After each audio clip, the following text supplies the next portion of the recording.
자, 다음 수업 시작하겠습니다. 34, 35차시. 우리가 저번 시간에는 이모군란까지 봤었습니다. 여러 가지 개화 정책이 개화파들에 의해서 추진이 됐었고, 외국 문화들이 들어오고, 외국인들에 의한 이런저런 정책들이 추진되는 가운데 군인들과 일반 백성들이 굉장히 많은 피해를 보고 있었기 때문에 일어난 반란이죠. 근데 이 반란을 당시 왕이었던 고종은 막지 못하고 청나라 군대를 결국은 빌려와서 맡게 되면서 이때부터 우리나라가 청나라에게 이런저런 간섭을 굉장히 많이 받게 됐다라고 했었습니다. 특히 중간에 흥선대원군은 청나라에게 납치되어 갔었습니다. 이모군란의 주모자로 찍히게 되면서 납치되어 갔었고, 청나라한테 니네 잘못하면 왕도 바꿀 거야 라고 하는 협박도 들었었고, 이때 마젠창이라고 하는 놈이 우리나라에 와서 정치적인 간섭을 했었고, 요 멜란도르프라고 하는 놈은 외교적인 간섭을 했었는데, 얘는 외교적인 간섭을 할 뿐만이 아니라 돈을 지맘대로 막 찍어내가지고 당호전이라는 걸 만들어서 우리나라 물가를 굉장히 폭등시켰었던 주범이기도 했었습니다. 그래서 이모군란을 청나라가 진압한 뒤에 우리나라의 청나라의 간섭이 굉장히 심화됐었다라는 게 저번 시간까지 배웠던 내용인데, 그 이후에 일어나게 되는 굉장히 큰 사건 중에 하나가 바로 갑신정변입니다. 갑신정변. 갑신연도였던 1884년에, 연도는 여러분들이 좀 알아둬야 됩니다. 이모군란은 1882년, 84년, 여기서부터는 연도가 좀 중요해집니다. 선생님이 연도를 외우라고 한 적은 많이 없었는데, 여기서부터는 알아두면 좀 편합니다. 그래서 청나라가 너무 내정 간섭을 하고 있는 와중에, 우리가 그래도 이제 흥선대원군이 청나라로 납치돼서 갔었던 상황이었었기 때문에 다시 고종에 의해서 개화 정책이 다시 추진이 됩니다. 그래서 방문국이라고 하는 신문사도 설치를 하고, 우리나라 최초의 신문인 한성순보 같은 것도 만듭니다. 그리고 이런저런 개화 정책을 추진을 하는데, 계속 청나라가 이래라 저래라 간섭을 하니까는 이런 개화 정책이 제대로 추진되기가 어려운 상황이었었어요. 그리고 당시 민씨 정권, 그러니까 고종과 민씨는 이제 명성황후의 성입니다. 이때 이제 명성황후의 민씨 그 가족들이 너무 친청적이고 사대적인 청나라한테 굽신굽신하는 그런 정책을 취했었습니다. 왜냐면은 이모군란을 얘네가 진압해줬었기 때문에 얘네한테 너무 굽히고 들어가는 그런 정책을 취하게 됐었던 거죠. 그래서 이런 것들, 이런 문제들 때문에 개화 정책이 제대로 추진되기 어려워서 결국은 개화파가 결국 둘로 나뉩니다. 하나는 온건파입니다. 온건파.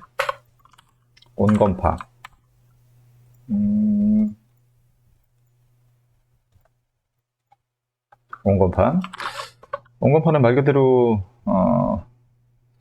천천히 하자는 겁니다. 청나라하고의 전통적인 어떤 사대관계, 우호관계를 유지를 하면서, 청과 우호관계를 유지를 하면서 우리 원래 했던 대로 좀 천천히 하자 라고 하는 입장인데, 비해서 급진파는 말 그대로 급한 애들이죠. 급하게 하자는 애들입니다. 얘들을 다른 말로 개화당이라고 불렀었는데, 지금 청나라가 이래라 저래라 하니까 뭐 될 것도 안 된다. 그래서 얘네들하고의 어떤 사대 관계를 좀 탈피하자. 청과의 종속적인 관계를 청산하자. 요게 더 중요합니다. 내정 간섭을 좀 탈피하자라고 하는, 이렇게 탈피를 해서 우리가 좀 자주적으로 뭔가를 해야지 빨리 이룰 수 있다라고 하는 일파로 이모군란 이후 개화파가 두 파로 분리가 됩니다.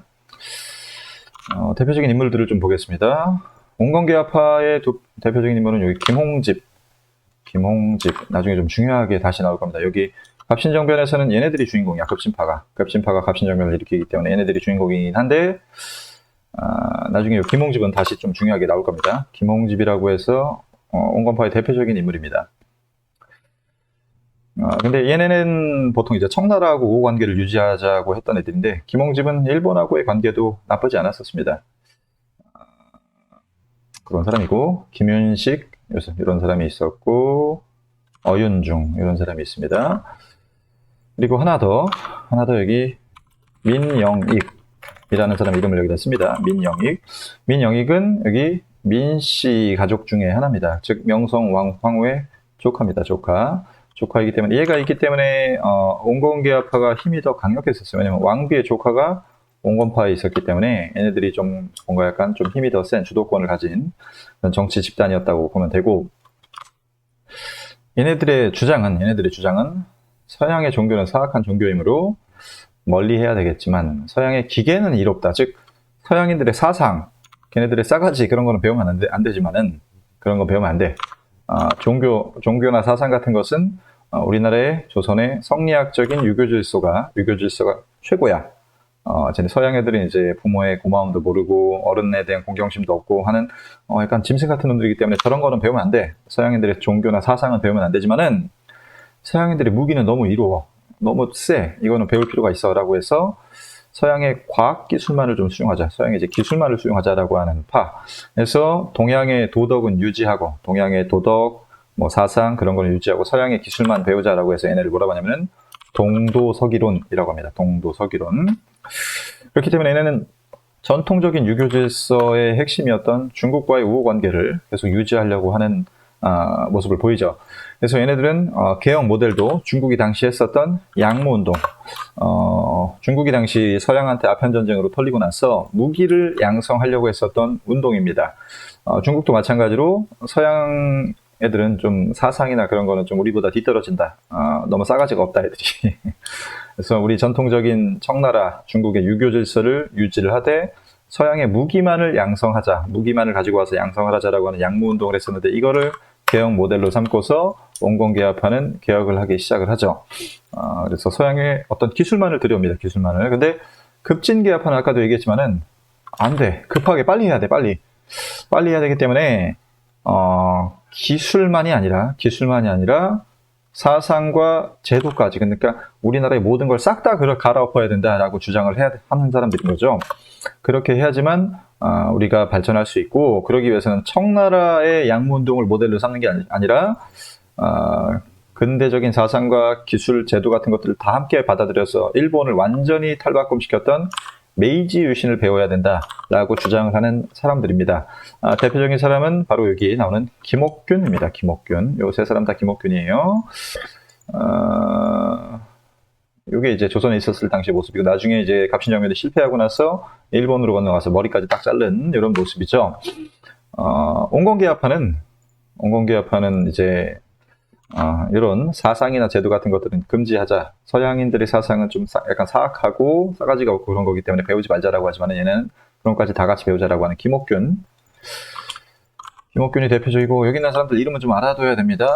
박용효, 1급 친일파입니다. 1급 친일파. 나중에 얘네들은 일본을 본받자고 하는 애들이니까는 다 친일파이기는 해. 얘네들은 다 친일파이긴 한데, 내가 수업 시간에 어떤 반에서도 얘기했지만은 친일파라고 해서 완전히 나쁜 건 아니야. 일본의 선진 문물을 당시 받아들이려고 했었던 사람들이니까는 친일파라고 해서 나쁜 거라기보다는 나중에 이제 친일파로서 우리나라를 일본에 팔아넘기려고 했었던 매국노가 나쁜 겁니다. 제가 한 명씩 더 봅시다. 박영효, 1급 친일파입니다. 1급 친일파. 나중에 교과서 어디 사진 같은 거 보면 낙서 좀 하세요. 그 다음에 홍영식, 요 1급 매국노야. 그러니까 이거 우리나라 팔아먹은 놈이야. 이가 나중에. 홍영식이라는 사람이 있고, 서광범은 여기 보면은 우리나라에서 처음으로 양복을 입었던 사람이고, 서재필도 하나 여기다 쓰세요. 서재필은 나중에 또 좀 중요하게 나오는 인물이기 때문에 중요합니다. 여기 갑신정변에서는 막 엄청나게 큰 역할을 하진 않았지만은 갑신정변에 주도 인물로 참여하고 있었던 사람이고, 나중에 독립협회라고 하는 단체를 만든 사람입니다. 김옥균, 서재필 정도는 알아두길 바랍니다. 싹 다 바꾸자 라고 했었지만은 왕은 온건파 말을 들었을까, 급진파 말을 들었을까? 당연히 여기 왕비의 조카가 있는 얘네들의 말을 잘 들었겠죠. 온건파의 말을 잘 듣습니다. 그래가지고 급진파가 이대로는 안 되겠다. 이대로는 청나라한테 맨날 간섭받고 이도저도 못해서 우리나라가 좀 뒤처지겠다라고 생각을 했던 얘네 급진파들이 승부수를 띄우죠. 자기들이 일본에 가서 돈을 빌려오겠다고 해요. 급진파의 김옥균이 당시 개혁 정책을 위해서 일본에 가가지고 돈을 구해오겠다고 합니다. 당시 고종하고 김옥균은 1살 차이예요. 거의 친구 또래죠. 또래이기 때문에 마음이 잘 통해가지고 고종도 그래, 네가 가서 일본 가서 돈 빌려오면은 내가 니네 김옥균하고 니네들 여기 급진파 좀 밀어줄게 라고 하는 약속을 했는데, 김옥균이 일본을 믿고 간다. 일본 놈들이 돈을 안 빌려줘. 차관은 이제 국가 간에 빌리는 빚입니다. 돈입니다. 앞으로 차관이라는 단어 자주 나올 겁니다. 잘 기억하세요. 자, 차관을 빌리러 갔는데 실패합니다. 이 사건을 계기로 해서 고종 김옥균에 대한 요 정부의 신뢰도가 떨어지죠. 쟤네 돈 빌리러 갔는데 돈도 못 빌려오고 능력도 없는 그런, 그런 이제 약간 좀 정부 내에서 입지가 축소가 되는 그런 모습이 보이죠. 급진개혁파가 약간 주도권을 상실하고 계속 온건파한테 밀리는 모습을 보입니다. 그래서 김옥균은 계속 이대로 가면은 청나라한테 간섭받으면서 우리가 아무것도 못하겠다. 그리고 우리 급진파의 어떤 위치도 제대로 보장받지 못한다. 승진 그런 것들을 제대로 보장받지 못한다라고 생각을 해서 일으키게 되는 사건이 바로 갑신정변입니다. 갑신정변. 반란을 일으키는 겁니다. 반란. 자, 그래서 반란 기회를 살피고 있는 와중에 김옥균이 반란 기회를 살피고 있는 와중에 마침 청나라와 프랑스가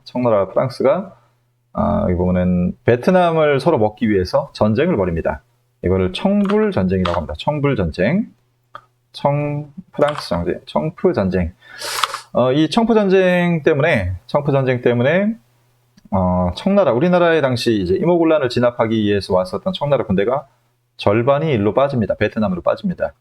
그러면서 청나라 군대가 1,500명만 남게 되는 상황이 벌어지게 되죠. 그래서 청나라의 병력이 일부 철수가 되니까는 얘네 청나라하고 친해졌었던 온건파를 호위하는 호위 부대가 이제 좀 줄어든 거야. 그래서 반란을 일으키면 얘네 급진파들은 얘네 온건파들을 제거할 생각이었었기 때문에 절호의 기회야. 청나라 군대가 지금 반이 빠졌어.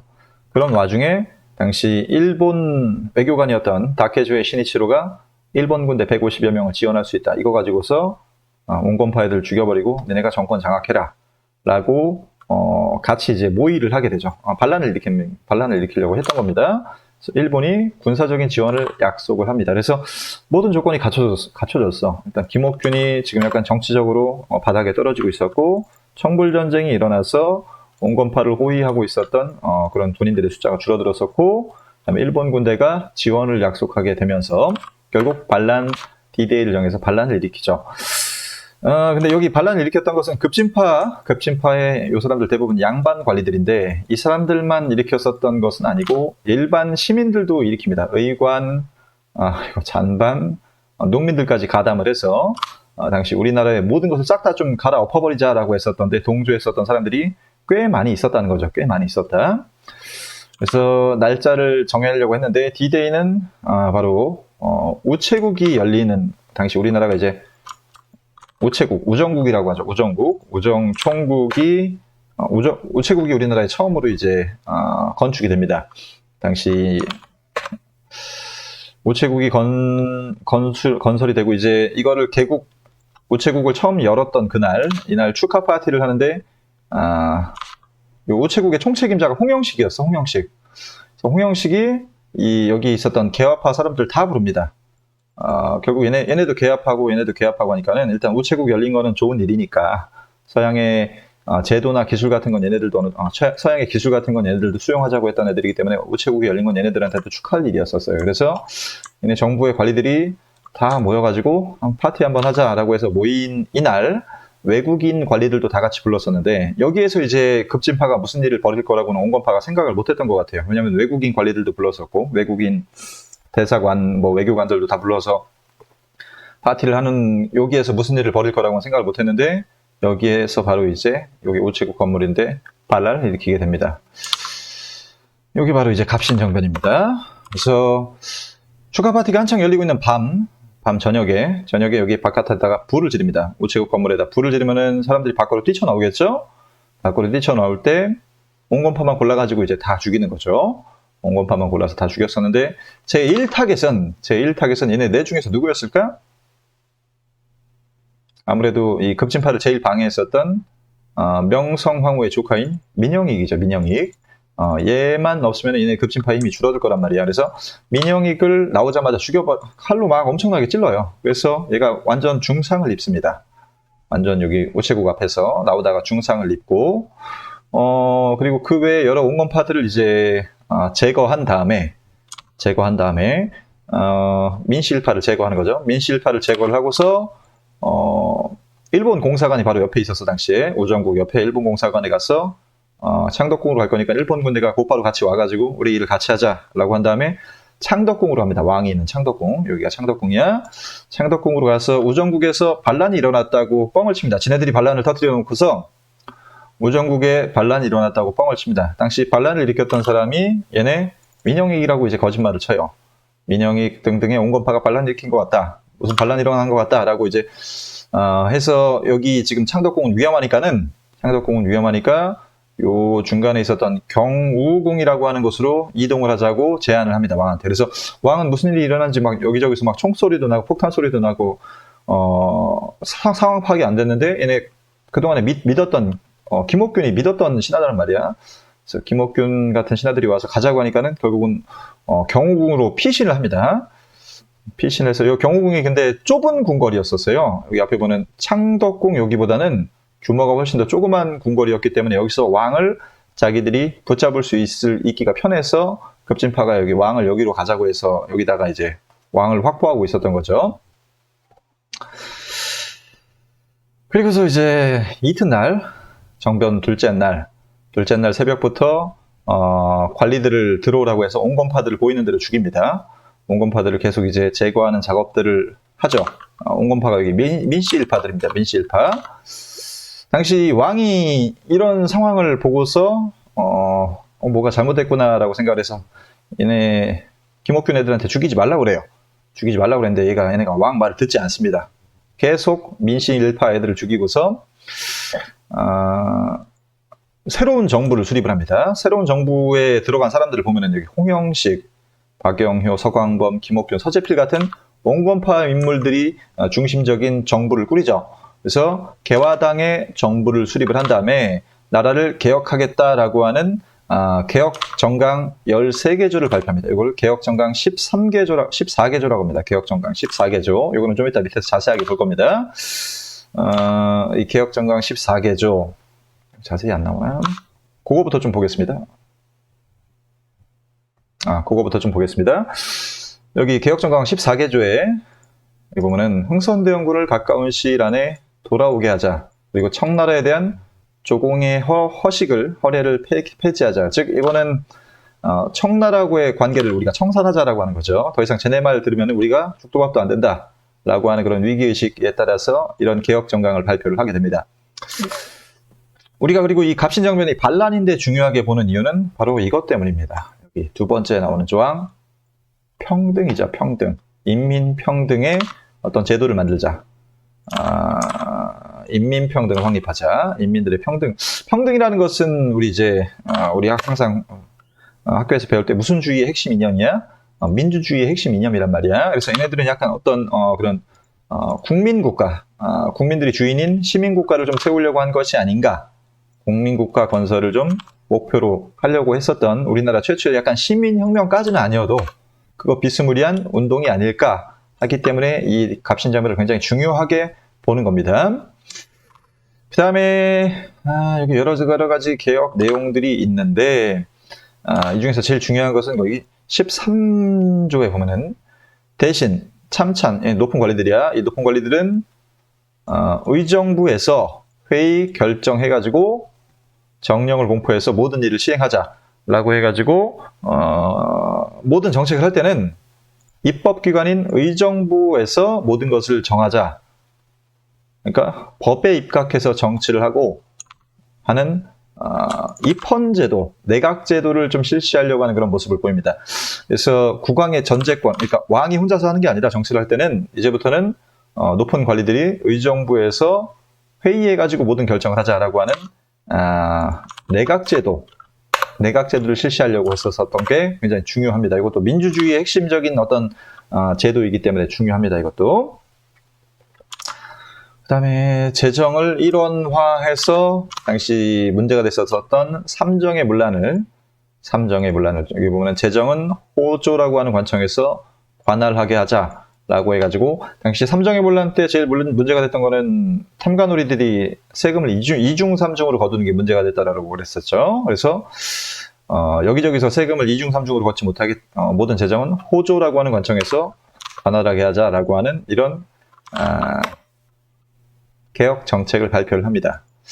무엇보다도 중요한 건 요거 두 개입니다. 요 인민평등권과 국왕의 전제권, 국왕의 권한을 제한하고 의정부에서 모든 것을 결정하자라고 하는 약간 입헌군주제 비스무리한 제도를 시행하려고 했었기 때문에 중요하다라고 기억하면 됩니다. 그렇게 해서 이런 개혁정강을 발표를 했었는데 이때 이제 명성황후가 눈치를 까요. 눈치를 까고서 야 반란 일으킨 거 니네지. 그렇게 이제 눈치를 깐 것 같아요. 그래서 명성황후와 고종이 결국은 창덕궁으로 돌아가자라고 결정을 해서 결국은 창덕궁으로 돌아갑니다. 근데 여기 창덕궁 지금 여기 보면은 경호궁은 요만해가지고 여기에 이제 그 민씨 일파나 아니면은 청나라가 쳐들어오면 요 주변만 막으면 돼. 왕을 데리고서 요 주변만 막으면 되는데 창덕궁은 여기 보세요. 지금 넓이가 이만하단 말이야. 이거를 다 막기가 어려워. 이걸 다 막기가 어렵기 때문에 여기로 이제 창덕궁으로 돌아가게 되면은 얘네 급진파 애들이 요 왕을 데리고서 뭔가 개혁 정책을 자기들 마음대로 하기 어려웠었는데 명성황후가 돌아가자고 해서 결국은 창덕궁으로 돌아갑니다. 창덕궁으로 돌아가고 이때 창덕궁으로 돌아간 날 개혁정강을 발표를 하지만은 그 다음날 셋째 날 정변 셋째 날에 청나라가 요 창덕궁으로 진격을 하게 되면서 요 갑신정변의 일파들은 결국은 살해당하거나 결국 도망을 치게 되면서 갑신정변은 3일 만에 실패로 끝납니다. 3일 만에 실패로 끝난다. 그래서 이거를 3일천하라고 하죠. 3일천하. 그 와중에 일본 군대는 도와주기로 했었는데 배신해가지고 도망쳐요. 일본 놈이 아까 지원해주기로 했었잖아. 도망쳐가지고 그걸 배신하면서 얘네 홍영식은 살해당해요. 중간에. 그리고 김옥균, 얘네 박영효, 서재필은 일본으로 도주하는데 얘네 김옥균은 일본에서 좀 잘 먹고 잘 살다가 나중에 청나라에 가서 왕이 보낸 암살자한테 살해당해요. 왜냐면 얘네 반란 일으킨 놈들이기 때문에 아무리 평등한 국가를 만들려고 했었던 애들인데 아무리 그렇다 하더라도 국왕한테는 반란자들이란 말이야. 그래서 얘는 나중에 암살당하고 그다음에 박영효, 서재필은 미국으로 건너갑니다. 그래서 미국으로 건너가지고 미국의 민주주의를 좀 배워서 나중에 우리나라에 가서 독립협회라고 하는 단체를 세우고 박영효는 일본에서 머물고 있다가 나중에 갑오개혁 때 다시 나옵니다. 얘네들 나중에 다시 또 나올 겁니다. 잘 기억하세요. 박영효, 서재필.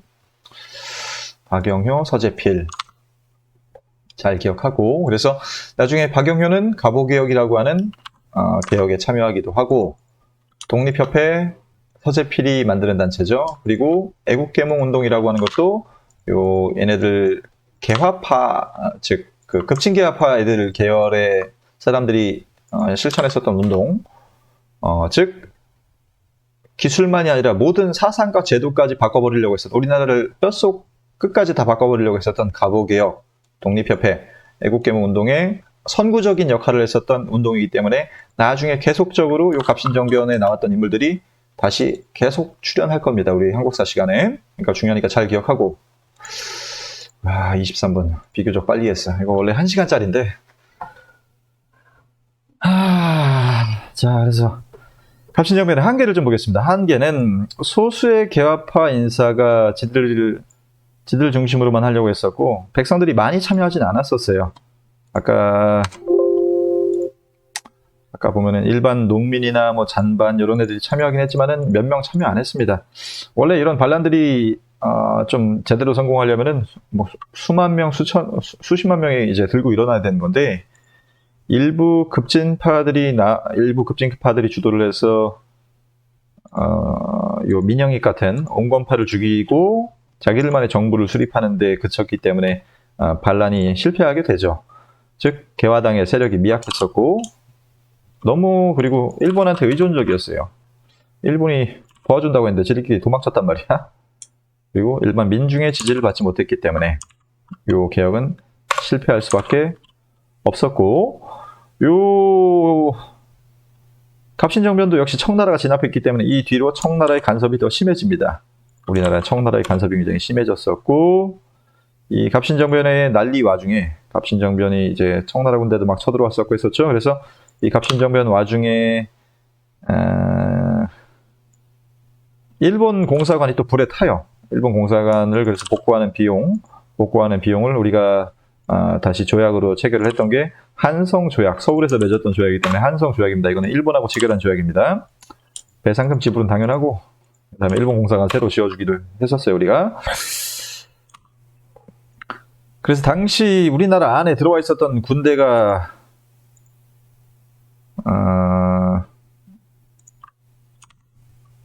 일본하고 청나라였었어. 일본하고 청나라. 근데 얘네가 전쟁이 날 것 같았었어. 우리 한국에서 당시에. 서로 한국을 먹으려고 경쟁했었던 애들이기 때문에. 근데 아직 청나라도 당시 프랑스랑 싸우느라 바빴었고, 일본은 아직 자기들 이제 뭐 군수 공장이나 그런 거 아직 만들고 있었던 상황에서 청나라랑 전쟁하기 부담스러운 상황에서 일단 자기들 둘이 조약을 맺어가지고 철수하기로 합니다. 아직은 우리 둘이 전쟁할 때가 아니다. 나중에 붙자. 라고 해서 철수하게 된 조약이 텐진 조약이라고 하는 조약이 있습니다. 근데 이 텐진 조약의 부속 조약이 뭐가 있냐면은 나중에 혹시라도 너네 조선에 오면은 혼자 오지 말고 서로 통보해줘라. 서로 통보해줘라. 만약 그러니까 일본 군대가 오면은 청나라한테 야 우리 지금 갈 거다 라고 통보해줘라 라고 하는 조약 내용이 하나가 여기 들어있습니다. 이것 때문에 나중에 동학농민운동 일어났을 때 또 청나라 군대가 이걸 진압하러 와요. 진압하러 오는데 청나라 군대가 오면서 이제 일본한테 우리 군대 갈 거니까 너네 알고 있어라 라고 통보를 하고 일본 군대도 우리나라에 들어오게 되면서 나중에 결국은 다다음 페이지에 보면은 청일전쟁의 원인이 됩니다. 청일전쟁의 원인. 청일전쟁은 동학농민운동을 빌미로 해서 텐진 조약 때문에 다시 오는 겁니다. 텐진 조약 때문에 맨 처음에 청나라 일본의 군대가 오고 그리고 나서 이제 청일전쟁이 일어나게 되죠. 청일전쟁. 이거는 나중에 좀 자세하게 봅시다. 다시 위로 올라가서 그래서 지금 갑신정변 이후 이모군란 이후부터 계속 청나라의 간섭이 심해지는 그런 상황이었었기 때문에 우리나라는 계속 청나라로부터 좀 약간 청나라가 너무 힘이 세서 걔네들로부터 약간 벗어나려고 하는 그런 시도를 벌이죠. 그게 바로 다음 페이지 여기 46페이지에 나오는 내용들인데 청나라가 너무 나대니까는 청나라도 우리나라로 먹으려고 그랬었고 일본도 우리나라 먹으려고 그랬었고 그래가지고 얘네들한테 벗어나려고 우리가 러시아한테 접근해요. 우리가 아니 지네들이 좀 알아서 왕들이 자기들이 좀 해결하지 다른 나라한테 맨날 도와달라고 해서 이모군란이 일어났을 때는 얘네 청나라가 도와줬었고 갑신정변이 일어났을 때도 청나라가 진압했었단 말이야. 근데 이제 일본과 청나라가 전쟁 나게 생겼으니까 러시아한테 도와달라고 해요. 그래서 우리가 당시 러시아와 비밀 조약을 맺으려고 했었는데 실패합니다. 실제로 러시아 사람들이 우리나라 왔다 갔다 해가지고 이런저런 얘기를 하는 모습이 포착돼가지고 러시아랑 조선이랑 가까이 지내려고 하나 뭐 하려고 하나라고 하는 그런 모습들이 자주 보였었습니다. 그래서 당시 무슨 일까지 일어나냐면은 러시아하고 서양 요쪽 어디 갔어? 러시아하고 서양에서 그 라이벌 관계였던 저쪽 유럽 쪽에서 라이벌 관계였던 영국이 우리나라까지 쳐들어와가지고 거문도라고 하는 섬을 불법으로 점령한 다음에 시위를 해요. 야 러시아 꺼져! 라고 하면서 영국이 미친놈들이야. 영국이 거문도를 불법 점령을 합니다. 거문도라고 하는 섬을 여기 거문도라고 하는 섬이 여기 있어. 여기를 불법 점령하고서 얘네 영국은 저쪽 당시 그 아프가니스탄 쪽에서 러시아랑 전쟁 중이었어. 그래서 얘네 러시아가 아시아에서 세력을 확대하는 걸 눈뜨고 못 보겠는 거야. 그래가지고 조선의 거문도를 점령을 한 다음에 야 너네 러시아 밑으로 내려오지 마라고 시위를 했었던 사건이 있었습니다. 그거를 거문도 사건이라고 합니다. 거문도 사건. 러시아의 접근을 견제하기 위해서 지네가 뭔데 남의 나라 땅에 와가지고 그래서 지금 보면은 우리나라를 먹으려고 하는 나라들이 우리나라에 와서 깔짝대고 있는 놈들이 일단 청나라 그 다음에 일본 그 다음에 러시아 그 다음에 영국까지 와가지고 깔짝대잖아요. 그래서 캐나소나 다 와가지고 우리나라를 식민지로 먹으려고 하니까는 당시 이걸 어떻게 좀 이런 상황을 어떻게 벗어나야 되냐라고 생각을 했던 조선 내외에서 중립화론이라고 하는 게 나타나요. 중립화론. 당시 독일 외교관으로 우리나라에 와 있었던 부들러라고 하는 사람이 얘기한 거 말고 여기 유길준이라고 하는 사람이 중립화론이라고 하는 걸 주장을 합니다. 중립국이라고 하는 거는 그 스위스가 가장 대표적인 사람인데 스위스는 주변에 강대국이 되게 많아. 프랑스, 독일, 뭐 이탈리아, 그리고 오스트리아도 당시 강대국이었었고, 해서 얘네들이 둘러싸여 있어서 여기를 만약에 누군가 먹게 되면, 프랑스가 여기 먹게 된다 하면은 서로 전면전이야. 프랑스랑 독일이 영토를 맞대고 있기 때문에 전면전이 일어나고, 이탈리아하고도 맞대고 있고, 그래서 스위스가 당시 우리나라를 중립국으로 놔두면은, 중립국화 시켜서 아무도 쳐들어오지 않으면은 너희들끼리 전쟁이 일어날 일은 없어 라고 해가지고 강대국들이 자기들을 못 쳐들어오게끔 중립국 조약을 맺어요. 그래서 자기네들의 영토를 보전했었습니다. 외교활동으로. 이런 것처럼 당시 조선도 여러 나라가 우리나라를 먹으려고 하니까, 만약에 이 유길준이 주장했던 거는 청나라한테 일단 이런 주장을 제일 먼저 해요. 만약에 조선이 사라진다, 조선을 만약에 청나라가 먹게 된다라고 하면은 바로 일본이랑 전쟁하게 되는 거예요. 그래서 얘네 지금 위험한 조선이 없어지게 되면 결국은 여기 있는 강대국들이 전쟁할 게 뻔하기 때문에 조선을 아예 중립국으로 인정해주고서 우리나라의 영토를 보전해라. 그렇게 하면 너네들 전쟁이 안 일어난다 라고 주장을 했었는데, 이 주장이 뭐 받아들여지지 않죠. 다 서로 다 우리나라 먹으려고 난리 났던 애들인데 뭐 들어주겠어? 중립화론이라고 하는 게 나왔었고, 이런 게 다 실패하고 나서, 러시아와의 조약이 실패하고 중립화론도 실패하고 다 실패하고 나서, 그래도 조선은 나름 꿋꿋하게 개화 정책을 계속해서 추진해 나갑니다. 당시 영재를 육성하는 공적인 학원, 유경공원이라고 하는 걸 설립합니다. 외국어 교육, 주로 미국 영어를 배웠던 거죠. 미국인 강사를 초빙을 해가지고 배웠었는데, 여기 왔었던 미국인 강사 헐버트라고 하는 사람은 나중에 배울 겁니다. 헐버트, 이 사람이 우리나라 독립운동을 도와주는 유경공원의 교사가 있었습니다. 나중에 다시 나올 거니까 중요하게 생각하고, 연무공원이라고 하는 서양식 군사훈련을 했었던 훈련소도 설치를 하는데 별로 중요하지 않습니다. 자주적인 외교 정책을 추진을 해서 주미공사관, 미국의 공사관을 설치를 해가지고 뭔 일 나면 좀 미국한테 도와달라고 하려고 했었는데, 안 도와줘 이 새끼들. 나중에 중요하지 않습니다. 주미공사관 이런 게 있습니다. 그래서 별로 큰 성과를 거두지는 못했었다. 그리고 다음 시간에는 청일전쟁과 동학농민운동을 배우겠습니다. 여기 밑에 내용을 좀 보겠습니다. 밑에 온건계합하는 서양 종교를 배척하려고 했었죠. 급진계합하는 청나라하고 우호적인 관계를 유지하면 안 된다고 생각했었어요. 걔네가 우리한테 이래라 저래라 간섭을 했었기 때문에. 갑신정변은 근대 국민국가 수립을 지향했던 최초의 운동이다. 그리고 갑신정변 이후로 청해 내정 간섭 심해졌었고, 갑신정변 이후에 미국식 훈련 방식을 도입하기도 했었죠. 그 다음에 동도서기론은 동쪽의 도덕, 그러니까 성리학은 유지하되 서양의 기술만 받아들이자라고 하는 사상을 얘기합니다. 그 다음에 갑신정변은 내각 중심의, 내각이라는 것은 이제 말 그대로 정부입니다. 정부인데, 당시 정부라고 하는 건 왕의 정부를 의미하는 거지, 정치인들의 정부인 내각을 새롭게 만들자라고 했었던 게 요 갑신정변의 주된 개혁 내용입니다. 그 다음에 영국이 거문들을 점령했었고, 갑신정변 이후에 청과 일본은 텐신 조약을 맺어서 나중에 오면 서로 알려주자. 그 다음에 미국과 일본의 상주 공사관을 설치했으나 별로 도움 안 된다. 요 갑신정변 개혁 종강 굉장히 중요하니까 요거 잘 기억하세요. 요 내용 전부 다 기억하길 바랍니다. 굉장히 중요합니다. 요 내용들은 형광펜 펴놓고서 잘 기억하세요. 잘. 자, 다음 시간에 봅시다.